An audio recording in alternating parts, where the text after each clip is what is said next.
Okay guys, how's it going? So we're out here today looking at the Behringer wing rack. So just yesterday or today or I don't know, sometime recently, the lovely guys at Behringer Music Group have put out a new set of software for this. A new version of Wing Edit, which now works with one of these things supposedly. And they've also put out new Copilot and all that sort of stuff. So all of the software stuff that makes it work. So currently, my goal is to update this, and I thought I'd make a quick little video on it because there's not loads on YouTube about how to do this, or if there is, they're all on older versions of stuff. So the most basic way of doing this is actually just using the same USB-B port on the back of this thing that you would use if you're using this as an interface. So you may well already have that even connected to a computer. So I've plugged that into this laptop here, and what I'm going to do is I'm going to show you the complete process. So if we just type in Behringer wing, let's see what happens. Let's see how easy it is to find what we need. So product wing Behringer, that all looks pretty good. Don't let it know where I am. Dun dun dun. And so this is the actual wing. We don't want that. We want to go to this one. Black page, there we go, and it's going to give you some options up the top here. You've got wing, wing compact, and wing rack. I'm on a wing rack, so we'll press that.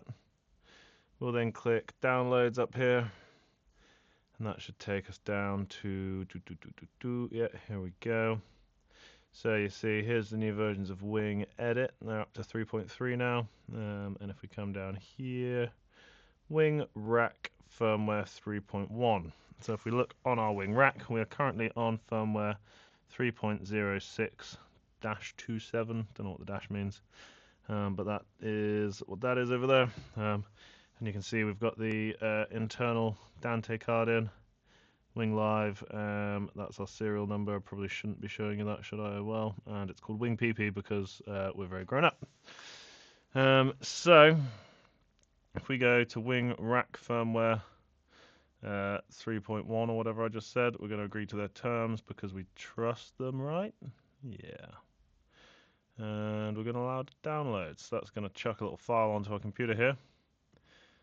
If we open that up, we will see we've got a PDF. It's going to be the patch notes, release notes. So there you go. That's everything they've done, fixed. That's quite nice. Yeah. So hopefully it'll be a little bit more sturdy and solid if you've run into any of these issues.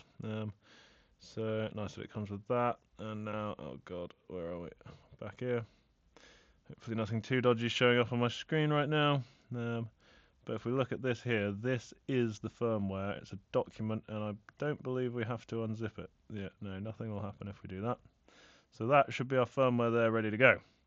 So the next step is to come over to the wing rack, and so from home we would just press setup down here, and right here where all that information I was just reading to you was, there's a lovely button down here that says USB direct access. We want to go wing OS, wing data. That would be for if you want to get like files and shows on and off, but we want the actual operating system, so we're going to do that. It's going to basically make this whole thing sharp like a USB disk, and it tells you right here internal storage will not be available, and this will stop USB audio. Confirm. So now that we've done that, we are in USB direct access mode. So now when we come over to back to our computer, we now actually see the wing popping up, and in here we see that we have wing rack release -3.06 is the only thing that we can see on there. Great. So if we go back to our downloads, I'm just going to go back and back actually, so we go straight to where we were. So here you see the new one. If we drag this and put it onto Wing OS, it'll take a couple seconds to figure out what it's doing. And then we have a quick check, and you see down here, so this is 3.06, this is 3.1, so 3.06 here. We're going to double click, or rather right click as it would be on a non-Mac, and we're going to move that to the bin. Just like that, it's gone out of there. And so, at that point, do we...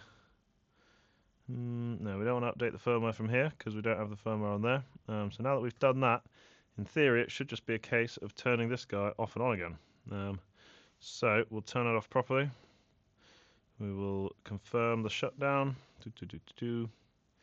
And it's telling me that it's safe to turn off the console, but I should also eject it from my computer first. So alright, we'll come over here. Eject that, so it's no longer being talked to by the computer. And then if we run round the back here, I say run loosely, I'm of course in a wheelie chair. Find that power switch, which you guys obviously can't see. Flick that off and on again. And then roll back round the front. Let's see what she does. Hello. So, fire straight back up.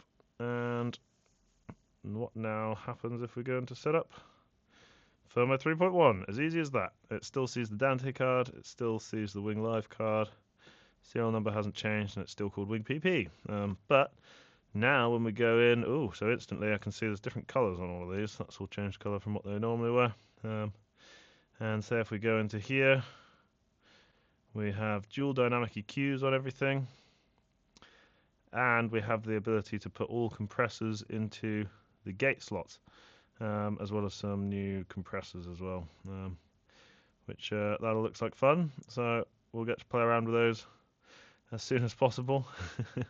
Here you can see 1, 2, 3, 4, 5, 6, 7, 8, 9, a 10 slot module with exactly one knob compressor in there, which obviously doesn't look the most efficient, but I guess that's just how it works. It'd be nice if, depending on the channel it was on, it moved maybe. But yeah, so that gives us extra things, new things in there. And yeah, any other questions, let me know. But that is how to update the software firmware on a wing rack. Any other questions? Yeah, just get them down in the comments. Cheers, guys. Bye.